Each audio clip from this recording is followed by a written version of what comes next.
Good morning everyone, my name is Michelle, I hope you're doing well. Welcome to another video. It is Monday morning, the 20th of November.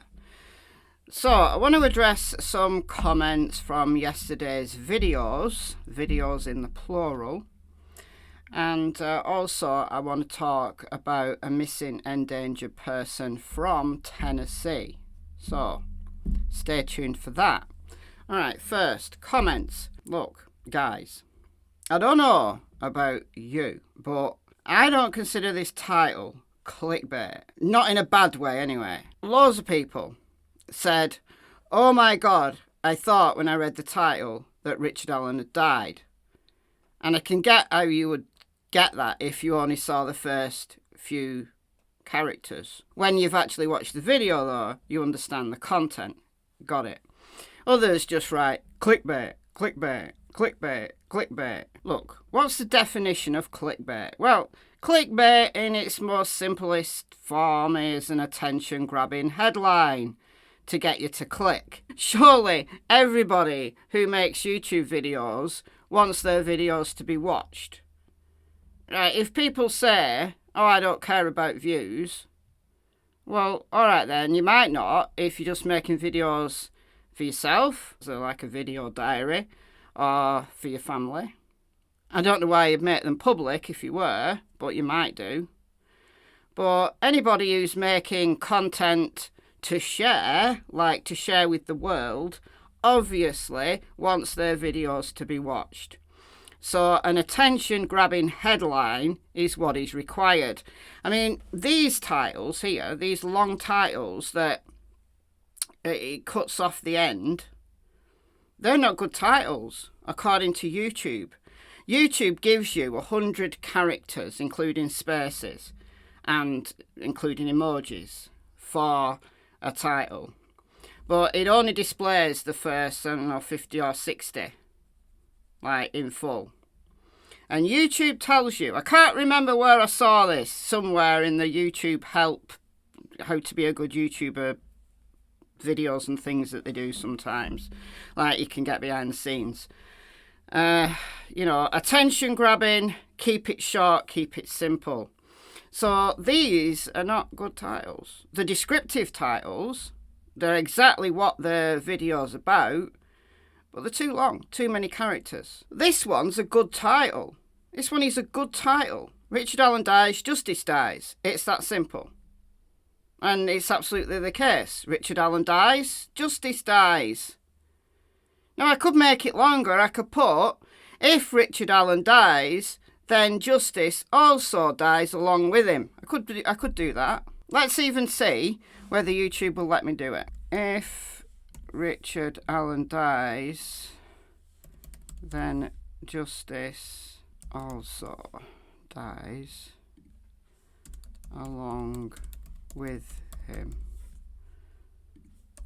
84 characters. So I could do that. Okay. Could save that. And then if I refresh that, if Richard Allen dies, then justice also dies along with. It cuts it off. Not as good a title in YouTube's eyes. So I'm going to change it back. There you go. And the whole purpose of that video was very simple. Listen, I truly believe, and Grey Hughes, you can call me an embarrassment if you like. Maybe I am, but I truly believe this. The simplest thing for everybody now, except maybe his rightful defence team, who truly believe that he's innocent and want to see justice. But the easiest thing for everybody, especially the prosecution, especially law enforcement, is if Richard Allen died. Are they going to actively try to get at him to kill him? I wouldn't go that far. I wouldn't go that far. I didn't go that far. But if Richard Allen dies, the case dies. And the awkward questions about did Liggett lie in the PCA, the complicated issue relating to the Franks hearing, all of that stuff, the possibility, however slight it might be, that Richard's case gets dismissed. Embarrassment, egg on the face of Slick Nick McClelland.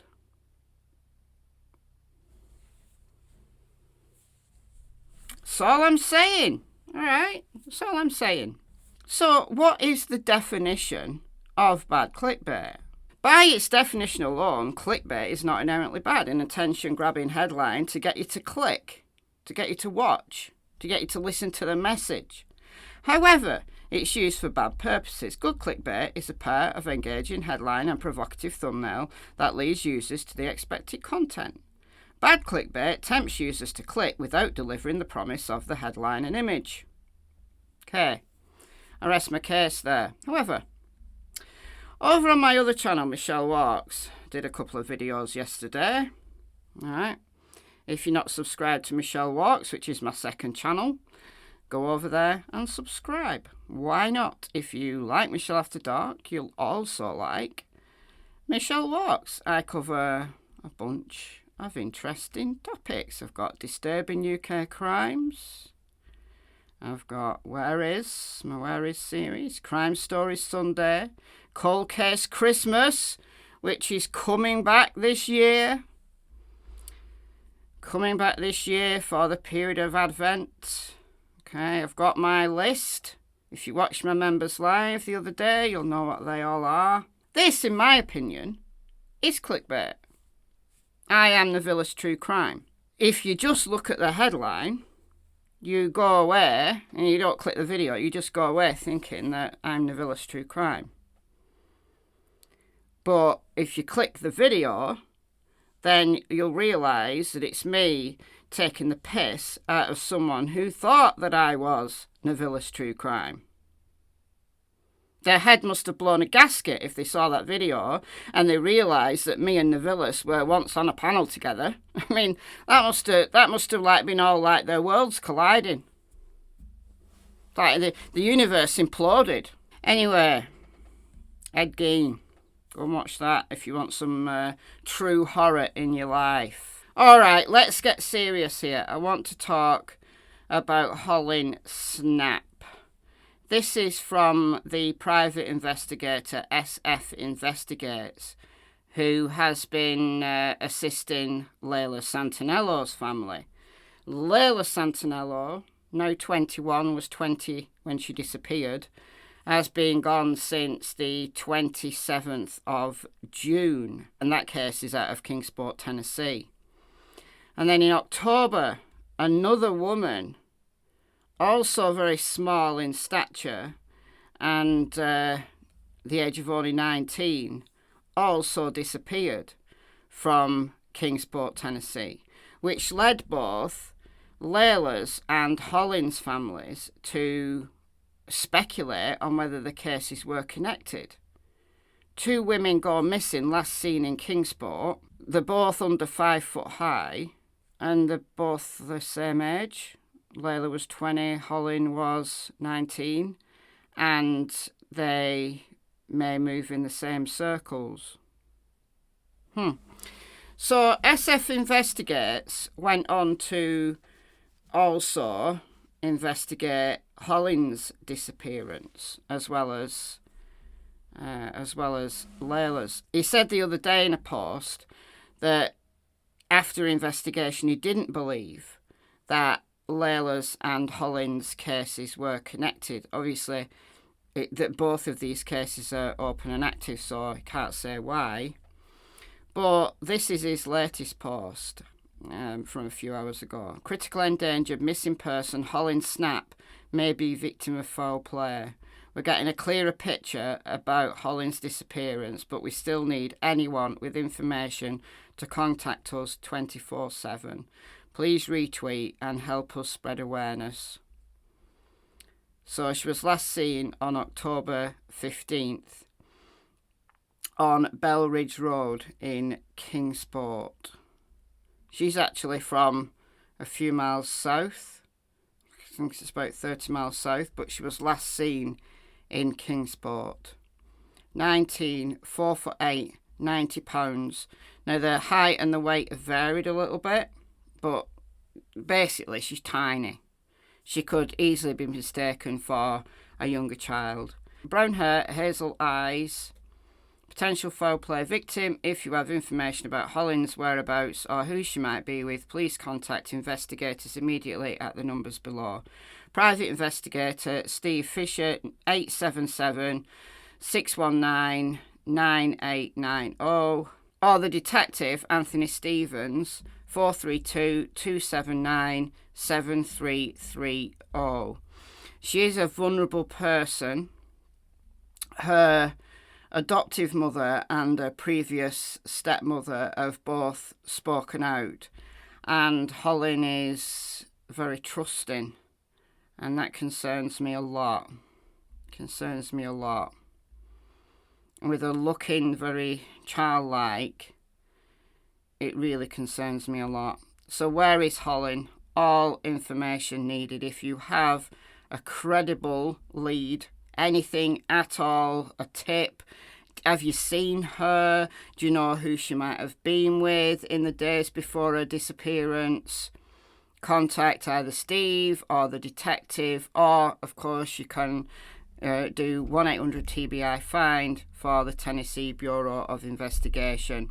Finally, before we leave Tennessee, there is an update. It's actually been out a couple of days now, in the search for the escapee Sean Williams. This is the dude who is a dreadful human. He's an absolutely dreadful human. The stuff we could say about Sean Williams, but I've done previous videos on Sean, so go and check those out.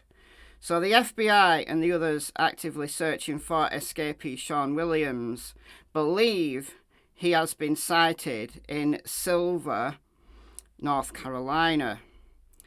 So officers and others searching for escaped inmate. How did he escape? Is a question.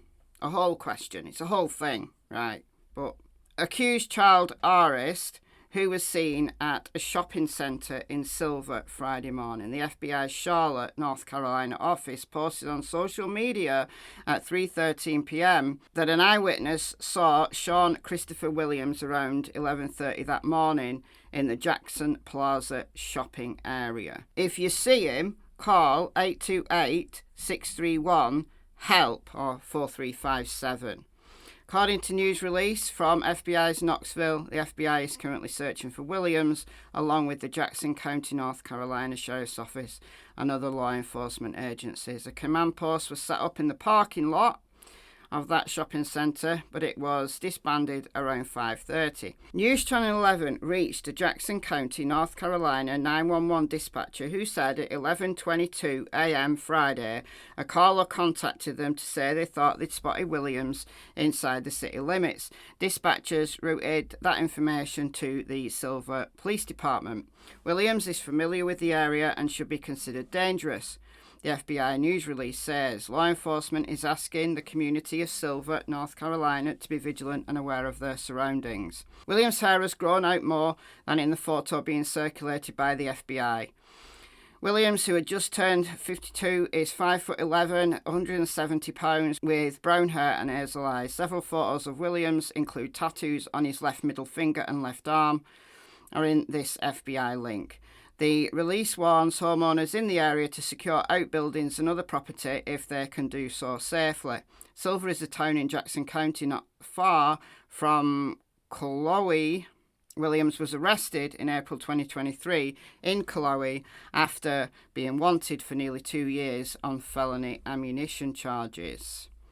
Okay, so let's click the FBI's link here. Okay, so this is the master of disguise himself.